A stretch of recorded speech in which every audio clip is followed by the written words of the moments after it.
दरबार में সাক্ষাৎ করা दीजिए। গোলাম দস্তগীর সাহেব বলছে, দেখুন এখন দিনের বেলা মেয়ে ছেলে তো সেখানে ঢোকানো সম্ভব নয়, তো রাতের দিকে আপনাকে ঢুকিয়ে দেবো। গভীর রাত 12টা-1টা বাজে, তখন 3:30টায় ফজর ছিল। আমার মা আমাকে নিয়ে, আমার দাদি আর আমাদের সঙ্গে যে বাপ চাচারা গেছে তারা ঘরের মধ্যে আরামসে ঘুমোচ্ছে, কিন্তু আমাকে নিয়ে টেনশন আমার মায়ের, আমার দাদা, আমার ঠাকুরমা। হ্যাঁ, তো যাই হোক, নিয়ে গিয়ে ভিতরে নিয়ে গিয়ে এক জায়গায় শুইয়ে দিয়ে আমার মা কিচ্ছু বলছেন না, শুধু খাজা খাজা করতেছেন। করতে করতে হঠাৎ করে মা বলতেছেন, বাবা আমার ছেলে যদি সুস্থ হয়ে যায়, কথা বলতে পারে, ভালো হয়ে যায়, আমার ছেলেকে তোমার রাস্তায় ছেড়ে দে। চিন্তা করেছেন? কার দরবারে তুমি মানত করতে গেলে? কার কাছে তুমি ওইগুলো কথা বলতে গেলে? সেই রাতেই, সেই গভীর রাতেই আমার মা বলছেন, এক ভদ্রলোককে দেখলাম, ভসুদ লম্বা, পায়ে খরম পরা, গেরুয়া পোশাক নয়, সবুজ কালারের পোশাক পরা, মাথায় পাগড়ি পরা, আসছেন। চারিদিকে হাওয়া, মিশমি করে হাওয়া বইতেছেন, খুশবুতে চারিদিকে মাতোয়ারা হয়ে গেছে, আজমির শরীর নিস্তব্ধ। এসেছেন, আমার মুখের মধ্যে কি করেছেন মা বলতেছে, মনে হয় মুখের মধ্যে ফু দিয়েছেন, ফু দেওয়ার সময় তোকে ধাক্কা দিয়েছেন, দিয়ে চলে গেছেন। আর আমি তোকে ডাকতে গিয়ে তুই উপরে ছিলি, নিচে পড়ে গিয়ে মা মা বলে চিল্লিয়ে উঠেছিস। সেইখান থেকে আমি আমার জবান ফিরে পেলাম, সেইখান থেকে আমি আমার স্মৃতি ফিরে পেলাম। কার মাজারের তলায় বলতিস শিব ঠাকুর আছে? ছি ছি ছি ছি ছি। আমি গাধা দেখেছি, আমি মূর্খ দেখেছি, আমি জাহেল দেখেছি, আমি জালিয়াতি দেখেছি, আমি শয়তান দেখেছি, আমি মুনাফিক দেখেছি, আমি মুশরিক দেখেছি, কিন্তু এমন গাধা আমি দেখি নাই যে গাধার রং হলো লাল। হ্যাঁ, আশ্চর্য ব্যাপার। পীর হতে বেশিক্ষণ সময় লাগে না গো। এই দক্ষিণে মাওলানা সাহেব ছিলেন, মাওলানা আব্দুল রশিদ সাহেব ছিল তখন, যারা আলেম ছিলেন, মৌখালি বাড়ি ছিল কেন। তো দক্ষিণের একটা জলসায় উনি গিয়েছেন, আমিও গিয়েছি। তা আমাকে বলছে, এই সিদ্দিক, তুই ঘরের ভিতরে গিয়ে বস, আর বারান্দায় হুজুর রয়েছে। দিনের বেলায়, দুপুর বেলা খাওয়া দাওয়া, রাত্রে জলসা। তো ক্যানিং এর হুজুর বারান্দায় রয়েছে, লোকজন আছে সাক্ষাৎ করতেছে। বাড়িওয়ালা এসে তার বউকে বলছে, রে হুজুররা এসেছে, রান্না বান্না কি হয়েছে? তো বলছে, রান্না বান্না কি হয়েছে? ডাল হয়েছে, আলু ভাজা হয়েছে, ডিম হয়েছে। বলে, কেন মাছ ধরিস? বলছে, মাছ পাবো কোথায়? কেন? চাচার পুকুর রয়েছে, এক খেপ মেললেই তো হয়ে যায়। তাড়াতাড়ি করে একটু পুরো ভাত ভেজে চাচার পুকুরে দিয়ে বড় একটা কাতলা মাছ ধরে এনেছে। এইবার বউ বলতিস, হ্যাঁ গা, তুমি চাচাকে না বলে মাছ আনলে, এই মাছ রান্না করলে হুজুর খাবে।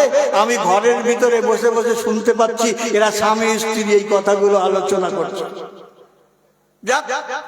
হুজুরে খাওয়াবে, রান্না বান্না হয়েছে, মেহমানদারি হচ্ছে, মাওলানা রশিদ সাহেব আছে, আমি আছে, অন্য ওলামারা আছে, সবাইকে দিয়েছে মাছ। আমি বলছি, আমি মাছ খাবো না। তা বলছে, হুজুর কেন? আপনাদের জন্যই তো রান্না হয়েছে। বলছে, আমি খাবো না, মাছ হালাল মাছ না। এইবার স্ত্রী তার স্বামীকে ডেকে বলছে, বললাম না তোমাকে যে তুমি এরকম করে চুরি করে মাছ নিও না, হুজুররা জানতে পারবে, দেখলে ও হিন্দুর ছেলে সব জেনে ফেলেছে। এই কথাটা চোখের পলকের মধ্যে গোটা গ্রামটা রয়ে গেছে, যে ব্রাহ্মণের ছেলে আজনবী কথা বলতে পারে, হ্যাঁ, দেখলেই বলে দিতে পারে কোনটা কি। চিন্তা করেছে? তো কিছু কিছু জিনিস আছে যাচাই করতে হবে, কিছু কিছু জিনিস আছে বুঝতে হবে, দিমাগ লাগাতে হবে, ব্রেনকে জিজ্ঞাসা করতে হবে, মাথাকে জিজ্ঞাসা করতে হবে, যে এই যে কথাটা বললো, এই যে কাজটা করলো, এই যে দিনের কথাটা বললো, এই যে নবীর কথাটা বললো, এই যে হাদিসের কথাটা বললো, এর দ্বারা আমার কোনো কল্যাণ হবে? এর দ্বারা আমার জিন্দেগির ভালো হবে কি হবে না? এর দ্বারা আমার আখিরাতের ভালো হবে কি হবে না? যদি আপনি আমি বুঝতে না পারি, তাহলে কিন্তু সর্ব বরবাদ হয়ে যাবে। আমাকে নিয়ে আমার বাপ চাচারা ফিরলেন, ফেরার পরে আমার মা ভুলে গেলেন আমার ওই কথা। বাপ চাচারা দেখলেন ছেলে তো লাইন ভালো নয়, তাড়াতাড়ি করে আমাকে টোলে পাঠালেন, যেখানে আপনার ছবি দেখালাম। হিন্দু শাস্ত্র পড়াবার জন্য আমি যাতে মুসলমান ধর্মের কথা জানতে না পারি, বাপ চাচার ওই ছোটবেলায় আমাকে টোলে পাঠালেন এলাহাবাদে। সেখানে আখড়া বলে একটা জিনিস আছে, জুনু আখড়া, নির্মল আখড়া, নির্ময়ী আখড়া। সেখানে হিন্দু ধর্ম শিক্ষা দেওয়া হয়। আর ওই হিন্দু ধর্ম একমাত্র শিখতে পাবেই ব্রাহ্মণেরা, আদার্স অন্য কোনো কমরা সেখানে ভর্তি হতেও পারবে না, পড়তেও পারবে না। যেমন আমাদের দেশের মাদ্রাসাগুলো আছে, যে কোনো মানুষ, যে কোনো লোক সেখানে গিয়ে ভর্তি হয়ে কোরআন, হাদিস, ইজমা, কিয়াস পড়াশোনা করতে পারে। কি গো, পারে না? বাধা নেই। আবার এখন আমরা আমাদের মাদ্রাসাগুলো অনেক ফ্রি ব্যবস্থা হয়ে গেছে, যাতে গরিবের ছেলে মেয়েরা লেখাপড়া করতে পারে। যাই হোক, আল্লাহ পাকের মঞ্জুর। সব কাহিনী আমি আপনাদের শোনাতে পারবো না, মেন দু চারটা কথা আপনাদেরকে আমি শোনাচ্ছি। হ্যাঁ, আমার টাইম 11টা, 10:30 বাজে। আমি আর কিছুক্ষণ বলে একটুখানি আপনাদের কাছ থেকে দোয়া নেব, দোয়া নিয়ে চলে যাবো, বাকিটা আল্লাহর মর্জি। তো যে কথাটা আমি বলতে চাই, যে আমার কথাটা মাথায় রাখবেন, ধর্ম যাচাই করবেন, ধর্ম চিন্তা ভাবনা করবেন, ধর্ম জানবেন, ধর্ম বুঝবেন। হুট করে কে এসে বলল এটা করলে কেন, ওটা করলে কেন, ওটা করলে কেন, এই মতের মধ্যে যাবেন না। মনের মধ্যে যদি কোনো জিনিস সন্দেহ হয়, ওলামাদের জিজ্ঞাসা করবেন, আলেমদের জিজ্ঞাসা করবেন, মসজিদের ইমামদের জিজ্ঞাসা করবে, ক্লিয়ার হয়ে যাবে। আমারই কোনো খটকা যদি বেঁধে যায়, আমি এক জায়গায় থাকি, আমার তো ফ্যামিলি নেই, আমি একা থাকি। তো সেখানে একটি মেয়ে 100টার মতো পরকিয়া করেছে। ভালো করে বুঝবেন কথাটা, 100টার মতো পরকিয়া করেছে। শুনেছে আমি অমুকের ছেলে, অমুক অমুক এই করেছে। ওর মনের মধ্যে একটু গাওয়াই দিয়েছে যে আমি হয়তো কোনদিন মরে যাব, যদি ওই হুজুরের কাছে তওবা করে নেই, তাহলে আমার জিন্দেগির গুনাহগুলো হয়তো মাফ হয়ে যেতে পারে। আমাকে বাবা বলে, আমাকে বাবা বলে। তা বাবা যখন বলেন মেয়ে সম্পর্ক, আমাকে বলতেছে আমি তো অনেক গুনাহ করে ফেলে দিয়েছি, এই গুনাহগুলো করেছি, আপনি আমাকে তওবা তিল্লা পড়িয়ে দেবেন। ভালো কথা। এই কথা আলোচনা করতে গিয়ে বলতেছে আমার স্বামীকে আমি ছেড়ে দিয়েছি, আমার স্বামীও আমাকে ছেড়ে দিয়েছে, আর বিয়ে শাদী করেনি, তওবা তিল্লা হয়নি, হিলা হয়নি, আমি আবার সেই স্বামীর ঘর এসে করতেছি। ভালো করে বুঝবেন মশলাটা। তাই আমি বললাম, যদি তাই তোর ফর্মুলা হয় তো তওবা হবে না। তো তওবা কি করে করাবো? তুই এখানে কি করতেছিস?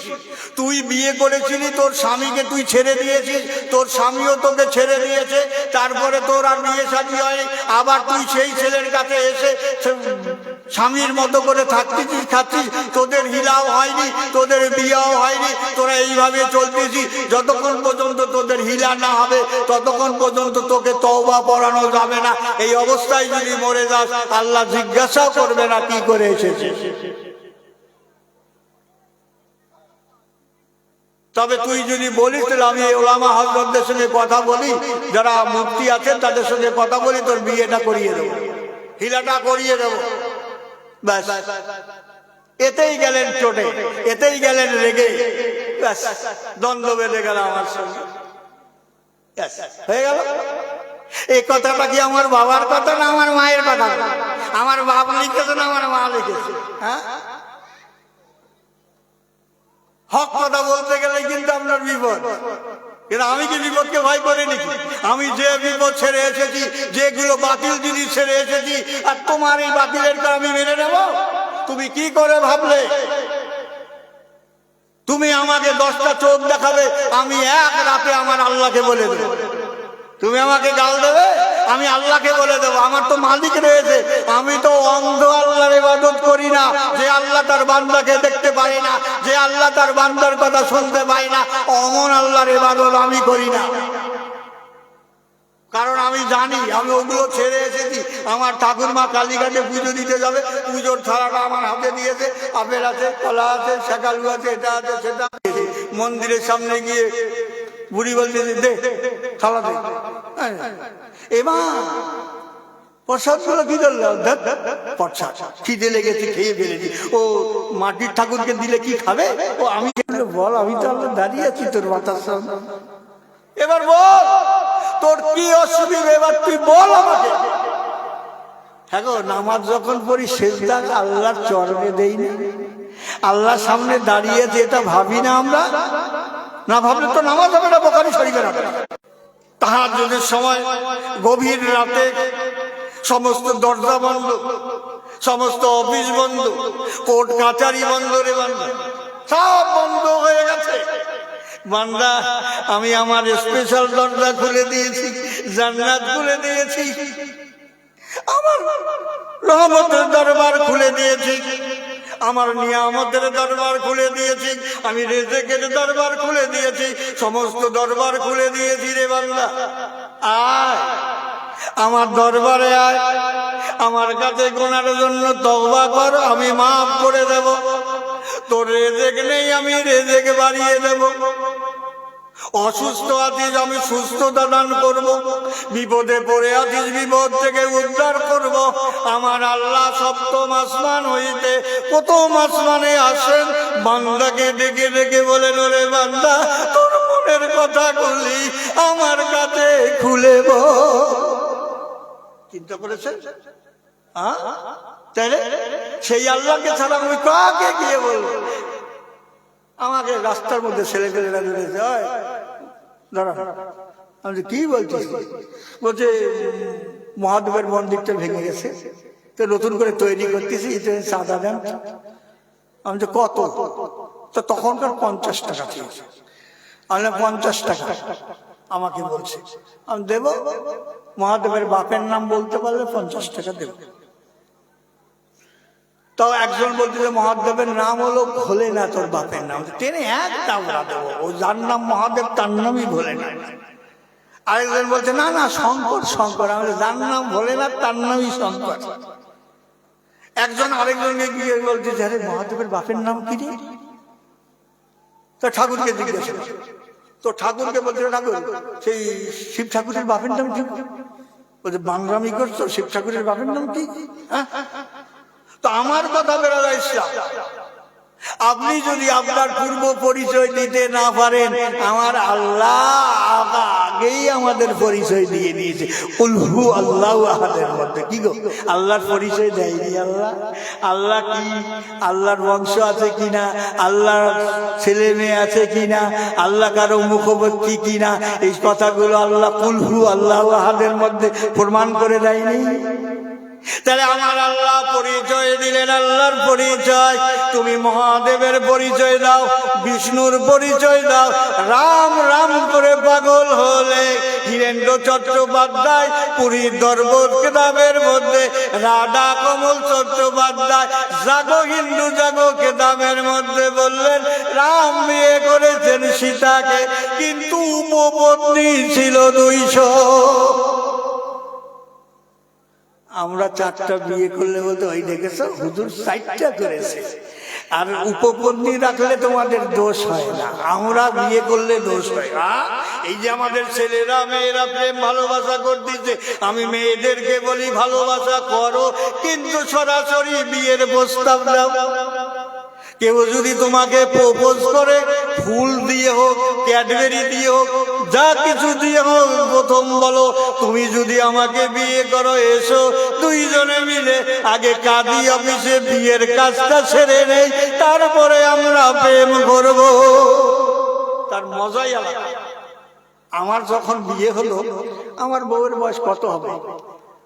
আমার বাপ মারা চিন্তা ভাবনা করলেন যে ছেলেটাকে আটকাতে হবে, তো ধর্ম ধর্ম করে পাগল হয়ে গেছে, তো বাপ চাচারা মিটিং করলো। তখন সুভাষ চক্রবর্তী বেঁচে ছিল।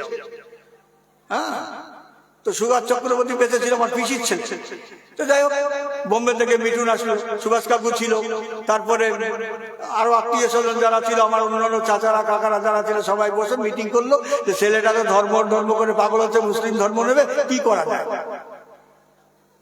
তো সবাই যুক্তি বুদ্ধি করে, কেউ বলছে পাগলা গারোতে দিয়ে দাও, কেউ বলছে হাত পা ভেঙে ঘরে ফেলে রাখা।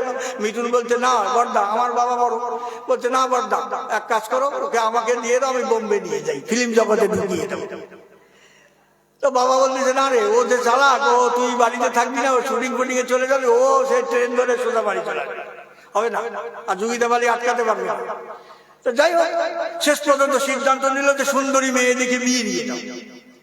বাস, সুন্দরী বউ পেলে ভুলে যাবে ধর্মের কথা। এটা জানার আগে, এটা করার আগে ইসলাম ইতিহাসটা দেখলো না। সাহাবা আজমাইনগণেরা বিয়ে করেছে, বাসর রাত হয়নি, যুদ্ধের ডঙ্কা বেজে গেছে, সমস্ত বিবি বাল বাচ্চাদেরকে আত্মীয় স্বজনদেরকে ফেলে দিয়ে যুদ্ধের ময়দানে চলে গেছে।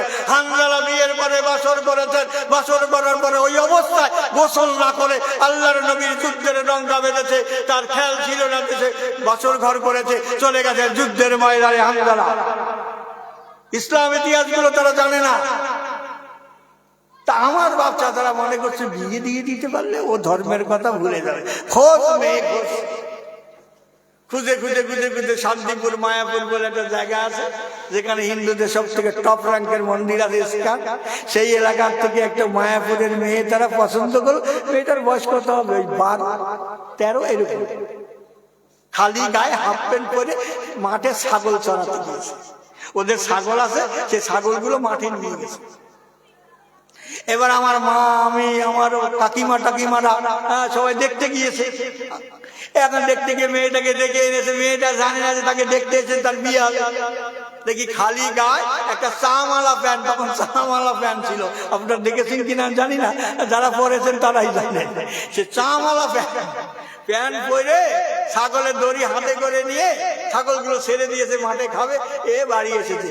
তো ওর বৌদি বলতে যাই, তোকে দেখতে এসেছে, যা টান টান করে জামা কাপড় পরে। তা বলছে কেন দেখবে, কেন? তা বলছে কেন দেখবে, তোর বিয়ে দেবো। বলছে হ্যাঁ বিয়ে দেয়। বিয়ে আবার কি করবো আমি বিয়ে দিয়ে? তো বলছে না না তুই যা। তো এত ছোট মেয়ে ছিল, আমার দেখে আমার মা পছন্দ করলো, দেখতে খুব সুন্দর ছিল, নাম ছিল পুষ্পা, পুষ্পরানী নাম ছিল। তো কথা হলো যে এত সুন্দর, দেখতে সুন্দর ছিল বলে নামও ছিল পুষ্প, এই পুষ্পা নাম ছিল তার। যাই হোক, হ্যাঁ, হিন্দু শাস্ত্র বিধান অনুযায়ী তার সঙ্গে আমার বিয়ে দিয়ে। হ্যাঁ, তো কথা হলো বাবজি, তো মনে করলো যে ছেলেটাকে আটকাবো, তারপরেও কিন্তু আমার বাচ্চা তারা আটকাতে পারেনি, তাদের ধারণাটাই ভুল ছিল। কিন্তু আমি যে কথাটা আপনাদেরকে বলতে চাইছি, আমি এতদূর লম্বা যাবো না, আমি শর্টকাট যে কথাটা আপনাদেরকে বোঝাতে চাইছি, হ্যাঁ, সে কথাটা হলো কোন কথায় ছেড়ে দিয়েছিলাম মনে আছে কি? বলুন, কোন কথা ছেড়ে দিয়েছিলাম মনে আছে কি? সর্বনাশ করেছে রে, পিসির কথা। পিসির মুখাগ্নি দেওয়ার পরে তো আদমি শরীফ গেলাম, আদমি শরীফের বেলাতে চলে গেলাম। হ্যাঁ, তো এক্ষুনি যদি আপনারা ভুলে যান তাহলে কি করে হবে? যাই হোক, যে কথাটা আমি আপনাকে বলতে চাইছি, তো দরুদ শরীফ পড়ুন, আল্লাহুম্মা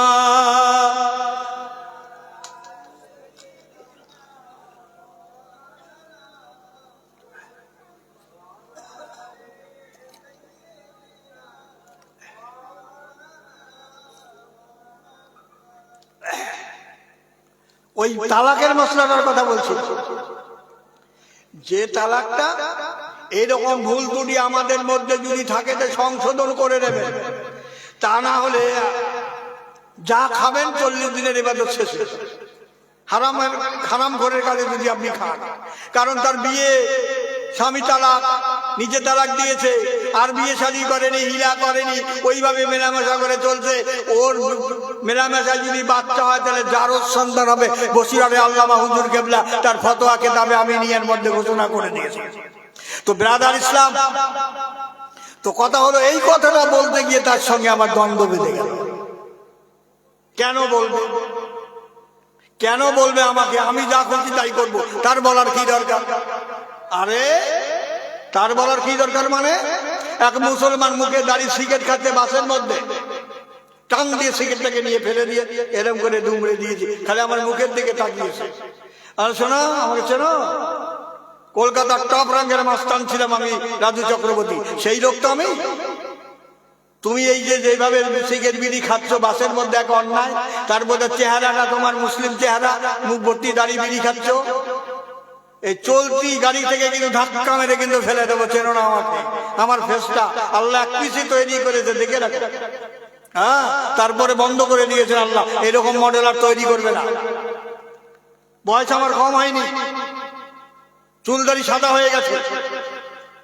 হক কথা, যতদিন আল্লাহ আপনাকে আমাকে বাঁচিয়ে রাখবেন, যতদিন আমার সামনে অন্যায় করবে আমি বলবো, আমি অন্যায় করলে আপনি বলবেন। আমার শিক্ষার অনেক দিন জানা আছে, আমি এখন ইসলাম কমপ্লিট শিখতে পারিনি। যতই কেতাব পড়ি না কেন, যতই সিয়াসাত তার হাদিস পড়ি না কেন, যত ওলামাদের সঙ্গে, যত পীর মুর্শিদের সঙ্গে আমার সম্পর্ক থাক না কেন, অনেক জিনিস এখনো আমার অজানা থেকে গেছে ইসলামের মধ্যে। কার কাছে শিখবো? আপনার মতো লোকের কাছে। আপনার সঙ্গে কথা বলবো, আপনার সঙ্গে গল্প করবো, আপনি একটা মশলা বলবেন, যে হাদিসটা আপনি শুনেছেন সেই হাদিসটা আমি জানি না। আল্লামা ওসমান গনি সাহেব বসিরহাটে আমিনিয়া মাদ্রাসায় ইসল সাহেব জলসা করতে এসেছেন। 17 তারিখে শুধু আলেমরাই বসে। 17 তারিখের জলসায় তিনি বলছেন, বাবারা মাদ্রাসার জন্য যে 500 টাকা দেবে, আমি এমন একটা হাদিস বলবো, সেই হাদিসটা কোনো আলেম পড়ে। ওই জলসায় আলেম ছাড়া আম মানুষ ছিল না 17 তারিখে। এত আলেম ছিল বসিরহাটে। বসিরহাটে বলা হয় আলেমের ডিপু। এই যে মাতিন দেখলেন না, এর তখন দাড়ি ছোট ছোট, যখন আমার সঙ্গে এদের সম্পর্ক হয়েছে। শামসুর রহমান তখন মাদ্রাসা চালাচ্ছেন, মাতিনও তখন এর বড় সিনিয়র। হ্যাঁ, তো কথা হলো যে ওই জন্য বললো অনেকদিন পরে ভাই দেখা হয়েছে। খুব ভালোবাসেন, মহব্বত করেন শামসুর রহমানের ছেলেগুলো। হ্যাঁ, জানে একবার বসিরহাটে এক বিজেপি নেতা একটা মুসলমান সম্পর্কে একটা বই বের করেছিল, সেই প্রতিবাদ করার মধ্যে কোন মুসলমান জানে? আমি আর কাইম ছাড়া। থানায় আমি আর কাইম নিয়ে ডিভিশন দিয়ে আসলাম, অবজেকশন করে আসলাম, কেস করে আসলাম।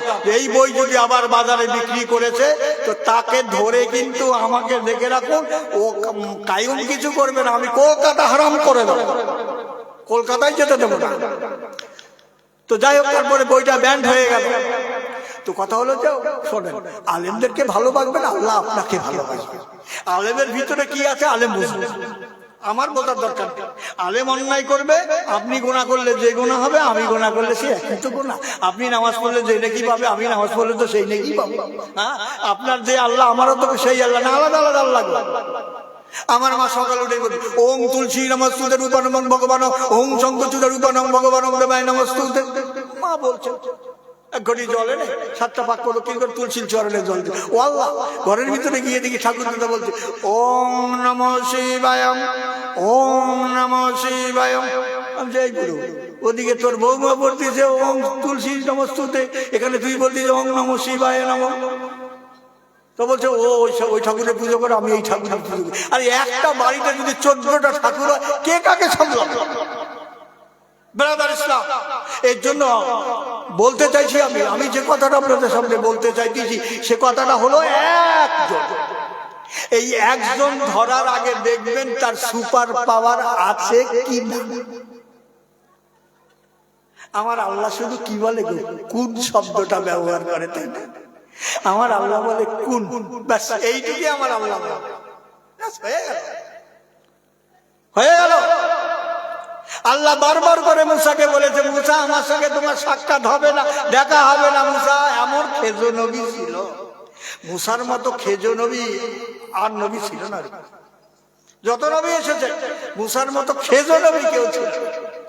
আল্লাহকে যেটা বলবে, একদিন আল্লাহকে বলছে আল্লাহ ধরে নেন, আপনি মুসার আমি যদি আল্লাহ হই, তাহলে আপনি আমার কাছে কি চাইছেন? আল্লাহ ধরে গিয়ে গেছে, এই মুসা কখনো সম্ভব নয়। মুসা বলছে আল্লাহ ধরে নেন, ধরে না, আপনি মুসা আমি আল্লাহ, তাহলে আপনি আমার কাছে কি চাইছেন? আল্লাহ বলতে শোনো, আমি দুটো জিনিস চাই। তা বলছে কি? আল্লাহ বললে একটা স্বাস্থ্য ভালো, সুস্থ শরীর।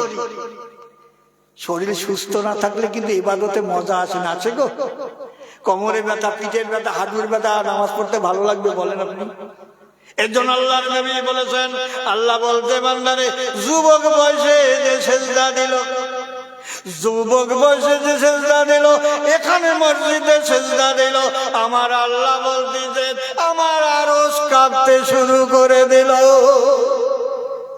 আল্লাহ জানে, জিজ্ঞাসা করে ফেরেশতাকে, আরশ কাঁপছে কেন? আরশ কাঁপছে কেন? বলছে আল্লাহ ওই যে তোমার যুবক বান্দা সিজদায় পড়ে আছে, সুবহান রাব্বিয়াল আলা বলেছেন, সুবহান রাব্বিয়াল আলা বলেছেন, সুবহান রাব্বিয়াল আলা বলেছেন, আল্লাহ ওর সিজদায় আরশ দুলতে আরম্ভ করেছে। কিন্তু আমি সিজদা দিলে কিন্তু আরশ দুলবে না, আমার কোমর দুলবে না, তো আরশ দুলবে কোথা থেকে? তাহলে যুবকের সেজদার বহুত দাম। ও যুবক জওয়ানেরা, ও আমার মায়েরা বোনেরা, এখন যৌবন আছে, শক্তি আছে, ক্ষমতা আছে, স্মৃতি শক্তি আছে, মেধা শক্তি আছে, স্মরণ শক্তি আছে। মা গো, এখন যদি সেজদা দাও, বুড়ো বয়সে যদি 1000 সেজদা দাও, এক সেজদার সমতুল্য হবে। আল্লাহ এই জোয়ান বয়সের এক সেজদা, আমাদের এখন কোমর আস্তে আস্তে যায়, সেজদা আস্তে আস্তে যায়। ইমামের বহুত পরে সেজদা থেকে উঠতে পারি, কি পারি না, কারণ সেই বয়স তো নেই আমাদের। তবু আল্লাহ ভালোবেসে মোহাব্বত করে যে ক্ষমতা দিয়েছেন, সেজদাটা যেন আল্লাহকে দিতে পারি। এর জন্য বলতেছি এখনো সময় আছে, আপনাকে আমাকে ভালো হতে হবে। ছেলে মেয়েগুলোকে কন্ট্রোলে আনুন, পড়াশোনা করছে করুন, যা খুশি তাই করুন। পর্দা যদি করে পূর্ণাঙ্গ পর্দা করা, সভ্যভাবে চলার তৌফিক দেন। হায়াতের দুনিয়া, যে কয়দিন হায়াত সেই কয়দিন দুনিয়া, সাংঘাতিক জিনিস। আর মা বাবাদের বলবো, সন্তানদের জন্য দোয়া করো, সন্তানের জন্য দোয়া কর। আপনারা দেখেননি আরবে একটা কালো ইমাম আছে, কালো ইমাম, একদম কালো, ওই রকম কালো দেখা যায়।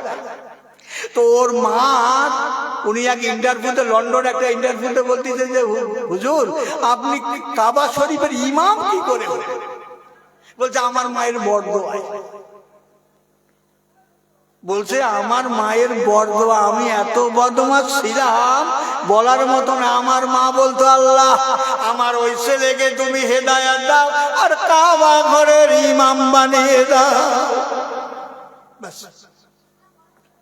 ও মায়েরা বোনেরা, তোমার ছেলে স্কুলে গিয়েছে, তোমার মেয়ে কলেজে গিয়েছে, যখন যাচ্ছে তোমার মেয়ে বলছে আসছি, ও মা যাচ্ছি, এ শিক্ষা বন্ধ করে দাও। মেয়ে বলবে মা আল্লাহ হাফেজ আসছি, মা বলবে ফি আমানিল্লাহ, আল্লাহর রাস্তায় শপথ করে দিলাম তোমার ওই মেয়েটা, তোমার ওই ছেলেটা কে শয়তান ধোঁকা দিতে পারবে না। তুমি নিজে নামাজ পড়ো, আল্লাহকে বলো আল্লাহ আমার মেয়ে কলেজে পড়ে, স্কুলে যায়, শয়তান ছেলেদের পাল্লায় যেন না পড়ে। আমার মেয়েটাকে তুমি দিনদার, পরেজগার, ইমানদার, মুত্তাকিন বানিয়ে দাও। আমার ছেলেটাকে দিনদার, পরেজগার, মুত্তাকিন বানিয়ে দাও। আমার মা বলেছিল, খাজা বাবা আমার ছেলে যদি ভালো হয়ে যায়, আমার ছেলে যদি কথা বলতে পারে, আমার ছেলেকে তোমার রাস্তায় ছেড়ে দেব। যখন আমি দিনের রাস্তায় এসেছি, তাই মাকে বলছি, মা এখন তুমি আটকাচ্ছ কেন, তোমার মনে নেই সেই কথা? না আমি তোমার এমনি এমনি বলেছিলাম, এমনি এমনি ঠাকুরের সামনে বলো, এমনি ঠাকুরের সামনে বলো, তাতেও অসুবিধা হবে না। আল্লাহর বন্ধুর দরবারে বলেছ, আমার আল্লাহ বলছে বন্ধু আমার কথা আমি ফেরত নিতে পারি।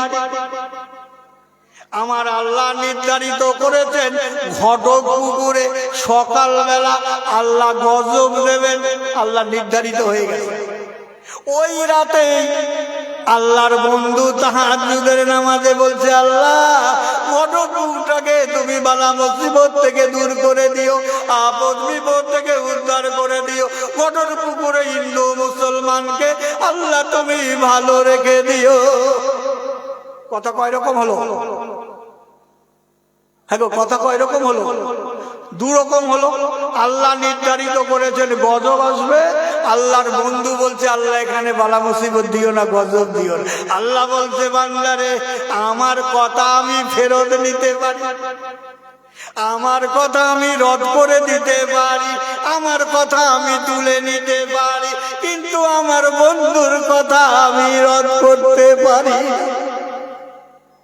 আমার বন্ধুর সঙ্গে যে বেয়াদবি করবে আমি তাকে ছেড়ে দেব, ছাড় দেব, ছেড়ে দেব না। ও ভারতবর্ষের হিন্দু মুসলমান, আল্লাহর ওলির সঙ্গে বেয়াদবি করছো, আল্লাহ কিন্তু ছেড়ে দেবে না।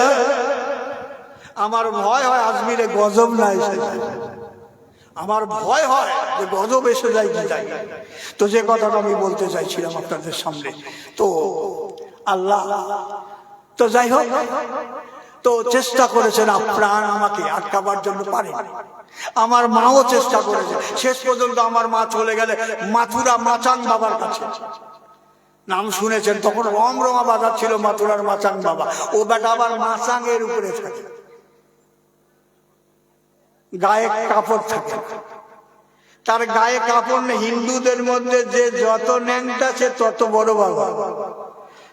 আশ্চর্য ব্যাপার, আমি তাজ্জব হয়ে যাই। আল্লাহ কি ওদের ব্রেন বুদ্ধি জ্ঞান কি দান করেনি? যদি তোমরা সত্যবাদী হও, প্রত্যেক গ্রামে গ্রামে হিন্দু ধর্মের মঠগুলো খুলে দাও, হিন্দু ধর্মের পড়াশোনা করাও, হিন্দু ধর্মের শিক্ষা দাও। যেমন মুসলমানদের গ্রামে গ্রামে মাদ্রাসা আছে, তারা তাদের ধর্মের কথা জানো, তারা তাদের ভগবানের কথা জানো, তাদের ভগবানের কয়টা মুখ জানো, ভগবানের কয়টা হাত জানো, ভগবানের কয়টা ছেলে জানো, ভগবানের কয়টা মেয়ে জানো, ভগবানের বউ চুরি হলে ভগবান আটকাতে পারে না এটাও জানো। জানার অধিকার আছে না? কিন্তু তা করবে না, যা বলবে ব্রাহ্মণ, ব্রাহ্মণ যেটা বলবে তারাই সেটা শুনবে না। ব্রাহ্মণের কথা নেওয়া যাবে না, আলেমের কথা নেওয়া যাবে না, জাস্টিফাই করতে হবে। কথাটা যদি কোরআন হাদিসের মধ্যে থাকে তে নিখাত মেনে নিতে হবে আলেম যে কথাটা বলেছে। ধর্মের মধ্যে যদি থাকে, ধর্মের মধ্যে নেই, তুমি বানাউটি কথা বলে দিলে আর সেই কথা নিয়ে মারামারি কাটাকাটি, গুজবে কান দেবেন না।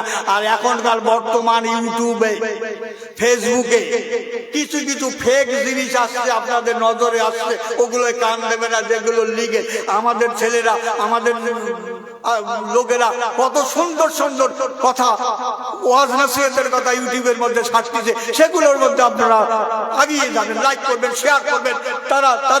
তারা সুন্দর সুন্দর ইউটিউব থেকে সুন্দর সুন্দর জিনিসপত্র এনে আপনাদের সামনে তুলে, যেগুলো লক্ষ লক্ষ টাকা খরচা করো আপনি জোগাড় করতে পারবেন না। আমরা অনেক জিনিস যাই, আপনারা আমার জন্য দোয়া করবেন আর আমিও আমার জন্য দোয়া করব, আপনাদের জন্য দোয়া করব। আল্লাহ যেন আমাদেরকে অন্তপক্ষে, এই যে ভারতবর্ষের মানুষ আমরা অশান্তির মধ্যে আছি, চিন্তার মধ্যে আছি, বিপদের মধ্যে আছি, আল্লাহ যেন আমাদের সকলকেই অন্তপক্ষে এই বিপদ থেকে, শুধু মুসলমান না, হিন্দু মুসলমান খ্রিস্টান বৌদ্ধ যত জাতি আমরা আছি সকলকে যেন, দেখুন অনেকে আমরা ছেলে নিয়ে ভুগতেছি, মেয়ে নিয়ে ভুগতেছি, অনেকে লেখাপড়া, এই যে ছেলে মেয়েরা পরীক্ষা দিয়েছে, সামনে মাধ্যমিক পরীক্ষা আছে, কত মানুষ কত জন্য দোয়া চেয়েছে, সকল মোমেন মোমেনাতের জন্য দোয়া করব। আল্লাহ যেন আমাদের সকলের দোয়াকে কবুল করে নেয়। আল্লাহুম্মা আমিন। রব্বানা আতিনা ফিদ দুনিয়া হাসানাতাও ওয়া ফিল আখিরাতি হাসানাতাও ওয়া কিনা আযাবান নার।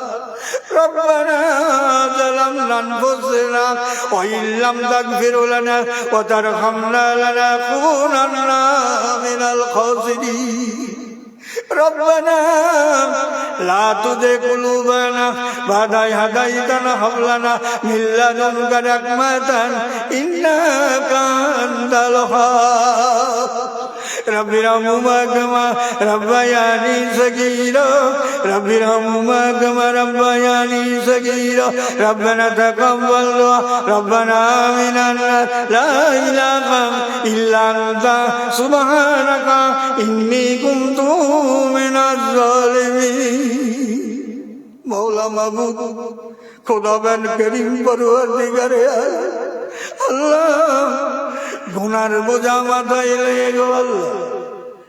গভীর রাতে 11টার সময় আমি গুনাহগার দিন ইসলাম নবদীক্ষিত মুসলমান হাজি মানুষ গো আল্লাহ। আয় আল্লাহ, তোমাকে মাওলা জেনে, প্রভু জেনে, খালেক জেনে, মালিক জেনে, আল্লাহ জেনে, রহমান জেনে, রাহিম জেনে, হাইয়ু জেনে, কাইয়ুম জেনে, সত্তার জেনে, জব্বার জেনে, জলিল জেনে, হান্নান জেনে, মান্নান জেনে, ইয়া জাল জালালে ইকরাম জেনে দুখানা খালি হাত পেতেছি গো আল্লাহ। আয় রব্বুল আলামিন, আল্লাহ গো, এতক্ষণ থেকে তোমার দিনের কথা বললাম গো, হক কথা বলেছি গো, মানুষকে অন্ধকার থেকে আলোর সন্ধান দিয়েছি গো। আয় রব্বুল আলামিন, আল্লাহ, এই যে আপনি আমাকে বলার তৌফিক দিয়েছেন, এর জন্য আপনার দরবারে লাখো লাখো শুকর। আলহামদুলিল্লাহ, আলহামদুলিল্লাহ, আলহামদুলিল্লাহ, আলহামদুলিল্লাহ, আলহামদুলিল্লাহ, আলহামদুলিল্লাহ, আলহামদুলিল্লাহ, আলহামদুলিল্লাহ, আলহামদুলিল্লাহ, আলহামদুলিল্লাহ, আলহামদুলিল্লাহ, আলহামদুলিল্লাহ, আলহামদুলিল্লাহ। আল্লাহ আপনি নিয়ামত দান করেছেন, রহমত দান করেছেন, করুণা দান করেছেন, রিজিক দান করেছেন, সুস্থ শরীর দান করেছেন। আয় আল্লাহ, কিয়ামত পর্যন্ত যদি আপনার শুকর আদায় করি, তবু আপনার যারা পরিমাণ শুকর আদায় করে শেষ করতে পারবো না গো রব্বুল আলামিন। আল্লাহ, একটা বার তাকিয়ে দেখুন, ঘটকপুকুর ভাঙরের মানুষের আপনার এই রহমতের জলসায় বসে আছে গো আল্লাহ। এই ঠান্ডার সময় আল্লাহ, আপনার নবী বলেছেন যার চুলদাড়ি সাদা হয়ে গেছে, আপনার হাবিব বলেছেন যার চুলদাড়ি সাদা হয়ে গেছে তার তো আপনি ফেরত দেন না। যে যুবক এখনো চুলদাড়ি ওঠে নাই, তারও তো আপনি ফেরত দেন না গো আল্লাহ। আল্লাহ, আজকের জলসাকে আপনি কবুল করে নেন। আয় আল্লাহ, মেহনত করে কষ্ট করে যুবক ছেলেরা গো আল্লাহ এত বড় জলসা আয়োজন করেছে গো আল্লাহ। আল্লাহ, জলসা আপনি ফেরত দেবেন না। ওরা যে নিয়ে আইতে জলসা দিয়েছে গো আল্লাহ, ওদের দোয়াগুলো কবুল করে নেন। এই জলসা করতে গিয়ে আল্লাহ, এই জলসায় যারা টাকা দিয়ে, পয়সা দিয়ে, আর্থিক সাহায্য দিয়ে, মেহনত দিয়ে, শ্রম দিয়ে আল্লাহ মেহনত করেছে, আল্লাহ এদের দোয়াও আপনি ফেরত দেবেন না।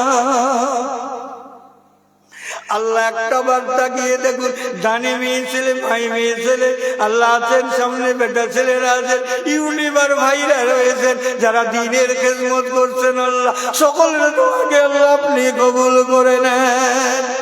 ফুরফুরার মুজাদ্দিদ জামানের আওলাদেরা এসেছেন গো আল্লাহ, আল্লাহ তাদের দোয়া আল্লাহ আপনি কবুল করে নেন। আল্লাহ, আমাদের মধ্যে মা বাবা, দাদা দাদি, নানা নানি, মাতৃকুলের পিতৃকুলের, শ্বশুরের কুলে, শাশুড়ির কুলে, আত্মীয় স্বজন যারা দুনিয়া থেকে চলে গেছে, সকলের রূপাকে সব পৌঁছে দাও। সকলের কবরগুলো রিয়াজুল জান্নাতের বাগিচা বানিয়ে দাও, সকলের কবরগুলো বেহেশতের বাগান বানিয়ে দাও, সকলের কবরগুলি নূর আলা নূর বানিয়ে দাও, সকলের কবরগুলো মাফ করে দাও। আয় রব্বুল আলামিন, ছেলে মেয়েরা পরীক্ষা দিয়েছেন, রেজাল্টের অপেক্ষায় আছে গো আল্লাহ। আল্লাহ সকলকে পাস করিয়ে দেবে। আল্লাহ, সামনে ছেলে মেয়েদের মাধ্যমিক পরীক্ষা আল্লাহ কামিয়াবি করে দেবেন। আল্লাহ, প্রত্যেক ছেলে মেয়েদেরকে দিনদার, পরেশগার, ইমানদার, মুত্তাকিন বানিয়ে দেবেন রব্বুল আলামিন। আল্লাহ, যারা আপনার দিন ইসলামকে ভালোবাসেন, মোহাব্বত করেন, শ্রদ্ধা করেন, সম্মান করেন, ইজ্জত করেন, আল্লাহ তাদের জিন্দেগির ভালাই দেবেন, আখেরাতের ভালাই দেবেন, বালা মুসিবত দূর করে দেবেন, আপদ বিপদ উদ্ধার করে দেবেন, আসমানি বালা আসমানিতে তুলে দেবেন, জমিনি বালা জমিনের মধ্যে পুঁতে দেবেন। আল্লাহ যারা আপনার দিন ইসলামের সঙ্গে বেয়াদবি করেছে, বদমাশি করেছে, শয়তানি করছে, চগলখড়ি করছে, বাটপাটি করছে, দুরিবাজি করছে, দাগাবাজি করছে, চিটিংবাজি করছে, মিথ্যেবাজি করছে, চক্রান্ত করছে, মান সম্মান নষ্ট করার জন্য ষড়যন্ত্র করছে, আল্লাহ এদের ব্যবস্থা আপনি আবু জেহেলের মতো, উতবা সাহেবার মতো, নমরুদের মতো, ফেরাউনের মতো, হামানের মতো, কারণের মতো ব্যবস্থা করে দেবেন। আল্লাহ যারা মুসলমানদেরকে পুঁতে রাখবেন আমার কাকা বলেছেন গো আল্লাহ, আয় আল্লাহ তার ব্যবস্থা আপনি ছাড়া কেউ করতে পারবে না। আল্লাহ তার এমন ব্যবস্থা করে দেবেন বাংলার মানুষে না যেন জানতে পারে। যারা মসজিদে মুসল্লিদেরকে ঢুকতে দেয় না, নামাজ বন্ধ করে দেয়, যারা তোমার অলির কবরের ভিতরে ঠাকুর পুজো খুলছে, আল্লাহ তাদের ব্যবস্থা আপনি করে দেবে। আল্লাহ ঘটপুকুর ভাঙরে হিন্দু মুসলমানদেরকে আল্লাহ আপনি হেফাজত করবেন, কোন শয়তানি শক্তিকে আল্লাহ পরাজয় করে দেবেন। আল্লাহ আমাদেরকে ভাইয়ে ভাইয়ে মিলে মোহাম্মতে চলার তৌফিক দেবে। আল্লাহ রাম নামে একটি ছেলে আল্লাহ দোয়া চেয়েছেন, তার ছেলেকে নিয়ে আল্লাহ দোয়া চেয়েছেন, ছেলে বিপদে আছে দোয়া চেয়েছেন, তার সংসারে অশান্তি দোয়া চেয়েছেন, এক মুসলমানের কাছে এক হিন্দু ভাই দোয়া চেয়েছেন। আল্লাহ দোয়া করি আপনি কবুল করে নেবেন। আল্লাহ মুসলমানের ছেলেরা মেয়েরা দোয়া চেয়েছেন, কেউ ব্যবসা বাণিজ্যের জন্য, কেউ সন্তানের জন্য, কেউ লেখাপড়ার জন্য, কেউ দিনের খেদমতের জন্য। কারো ছেলে লেখাপড়া করছে মাদ্রাসায়, কারো মেয়ে পড়ছে মাদ্রাসায়, কারো শরীর অসুস্থ, কেউ বিছানায় পড়ে আছে, কেউ হাসপাতালে পড়ে আছে, কেউ বিপদে পড়ে আছে, কেউ মুসিবতে পড়ে আছে, কারো কাজকর্ম হয় না। আল্লাহ কারো সংসার জীবনে অশান্তি হয়, ছেলে দিয়ে মেয়ে দিয়ে বউ দিয়ে অশান্তি মধ্যে পড়ে আছে, কারো জেনের দৃষ্টি আছে, আল্লাহ অশুভ শক্তির দৃষ্টি রয়েছে। আল্লাহ যত লোকের যত বিপদ আপদ আছে সকলকে আল্লাহ আপনি ভালো করে দিন। আল্লাহ খাস করে মুর্শিদ ভাই তার পরিবারের জন্য দোয়া চেয়েছেন, তার বৌমার পেটে বাচ্চা সন্তান যাতে সুস্থভাবে হয় দোয়া চেয়েছেন, তার বন্ধু ডাক্তার অসুস্থ সুস্থতার জন্য দোয়া চেয়েছেন, আমার ভাই আবু বকর দোয়া চেয়েছেন, আল্লাহ তার শরীরটা সুস্থতা দান করবেন। জাকির ভাই দোয়া চেয়েছেন, সিদ্দিক ভাই, আলতাফ ভাই, আল্লাহ গো চাঁদ মিয়া, নুরুল আমিন, হাফিজ সাহেবের ভাই বোনেরা, হাফিজ সাহেবের আব্বা আম্মা ইন্তেকাল করেছেন, দোয়া চেয়েছেন। এমনি করে যত মানুষ আল্লাহ আমার কাছে দোয়া চেয়েছেন, ইউটিউবের ভাইরা দোয়া চেয়েছেন, আল্লাহ তাদের কাজকর্ম আপনি কামিয়াবি করে দেবেন। এমনি করে আল্লাহ যত ছেলেরা মেয়েরা দোয়া চেয়েছেন, আমি যেখানে আছি সেখানকার ছেলে মেয়েরা দোয়া চেয়েছেন, আল্লাহ যারা দোয়া চেয়েছেন সকল মোমেন মোমেনাতের জন্য দোয়া করি আল্লাহ কবুল করে নেন। আল্লাহ আল্লাহ আমার মা দুনিয়া থেকে চলে গেছে, আমি মায়ের খেদমত করতে পারিনি। আল্লাহ আমার মা যখন ইন্তেকাল করলেন, আমার বাবা জবরদস্তি করে আমার মাকে শ্মশানে নিয়ে গেল। আল্লাহ আমার মায়ের মুখ অগ্নি হবে, আমি কিছু করতে পারি নাই, শুধু তোমাকে বলেছিলাম আল্লাহ আমার মা যদি এই কাফেরদের মুশরিকদের আগুনে আমার মা যদি পুড়ে ভস্ম হয়ে যায় তবে তোমার দিন ইসলাম তোমার ধর্মে থাকবে না। আল্লাহ তোমার ক্ষমতা তো আমি জানি, তোমার শক্তি আমি জানি, তোমার রহমত আমি জানি, তোমার নিয়ামত আমি জানি, তোমার মক্কর আমি জানি গো আল্লাহ। কিন্তু যারা শ্মশানে রয়েছে তারা জানে না তোমার ক্ষমতা। তুমি বৃষ্টি দিলে, ঝড় দিলে আল্লাহ গো শ্মশান মানুষেরা পালিয়ে গেল। আল্লাহ আমি আমার মাকে শ্মশান থেকে এনে আল্লাহ গোবরা কবরস্থান মাটি দিয়ে দাপন কাপন করে মাটি দিয়ে দিয়েছি গো আল্লাহ। সেই মায়ের কবরে আযাব মাফ করে দেবে, মায়ের কবরখানা দিয়া জল জান্নাতের বাগিচা বানিয়ে। আল্লাহ আমার স্ত্রী আমার কথা শুনে ইসলাম কবুল করেছে, আল্লাহ তাকেও আপনি ক্ষমা করে দেন, তার কবরখানা দিয়া জল জান্নাতের বাগিচা বানিয়ে। আল্লাহ দিদারে কাবা দিদারে মদিনা জিয়ারতের নসিব করে দেবেন গো আল্লাহ। আল্লাহ সকলের মনের আশা আকাঙ্ক্ষা কামনা বাসনাটুকু পূরণ করে দেবে। যে পথে চললে আপনি খুশি হবেন, যে পথে চললে আপনার নবী খুশি হবে, ওই পথ ধরে চালাবার শক্তি ক্ষমতা দেবেন গো আল্লাহ। আল্লাহ কত মানুষ অসহায় অবস্থায় পড়ে আছে আল্লাহ। ভাঙন হাসপাতালে গেলে দেখা যায় আল্লাহ, আরজি করে গেলে দেখা যায়, পিজিতে গেলে দেখা যায় আল্লাহ গো আল্লাহ। মাদ্রাসার ছেলেদের লেখাপড়া শিক্ষা বুদ্ধি জ্ঞান এলেম দেবেন আল্লাহ। মাদ্রাসার ছেলে মেয়েদেরকে আল্লাহ আলেম হাফেজ বানিয়ে নেবেন, মাদ্রাসাগুলোকে আপনি কামিয়াবি করে নেবেন আল্লাহ। সকল মোমেন মোমেনাতের জন্য দোয়া করি আল্লাহ, কবুল করে নেন আল্লাহ। রব্বানা তাকাব্বাল মিন্না ইন্নাকা আনতাস সামিউল আলিম وتب علينا إنك أنت التواب الرحيم سبحان ربك رب العزة عما يصفون وسلام على المرسلين الحمد لله رب العالمين لا إله إلا الله محمد رسول الله السلام عليكم। বক্তা কোথায়?